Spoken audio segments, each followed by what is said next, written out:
હવે વાત કરીએ એશિયાના સૌથી મોટા ઊંઝા માર્કેટ યાર્ડમાં શરૂ થયેલી મસાલા પાકની આવક વિશે। મહેસાણા જિલ્લાના ઊંઝા માર્કેટ યાર્ડમાં માર્ચ મહિનાના મિની વેકેશન બાદ ફરીથી મસાલાના પાકોની આવક શરૂ થઈ છે। ઊંઝા એપીએમસીમાં દરરોજ 40,000થી 50,000 બોરી જીરાની આવક નોંધાઈ છે। 7,000 બોરી ઇસબગુલ અને 5,000 બોરી જેટલા ધાણાની આવક નોંધાઈ રહી છે।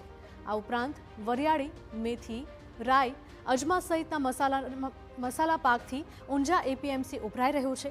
મસાલા પાકના ભાવની વાત કરીએ તો હાલ એક મણ જીરાનો ભાવ 4,000થી લઈને 4,500 સુધી બોલાઈ રહ્યો છે। સ્થાનિક બજારમાં મસાલા પાકની માંગ તો છે, પરંતુ બીજી તરફ યુદ્ધના કારણે આંતરરાષ્ટ્રીય સ્તરે નિકાસ ઠપ છે, જેને કારણે ભાવમાં થોડો ઘટાડો જોવા મળી રહ્યો છે। આગામી સમયમાં જીરાના ભાવમાં વધારો થવાની શક્યતા વેપારીઓએ વ્યક્ત કરી છે। ભાવના લઈને આમાંથી જે 100-200 થોડી ડાઉન હોઈ શકે, કારણ ડિમાન્ડ ઓછી છે થોડી એક્સપોર્ટની, અને ડોમેસ્ટિક ગઈઝા કરતી થોડી ઓછી લાગે છે મને।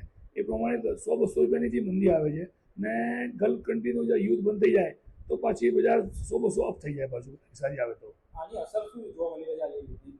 યુદ્ધની અસરમાં એ જે હાલની પરિસ્થિતિ બહુ ખરાબ છે ઘણી બજારની આપણી, કારણ કે બધા માલે પણ અટવાઈ જાય, બોર્ડ હોય છે, એમાં લોસ છે, એટલે થોડી મંદી તરફ બધા લાગે છે એના રીતના કારણે।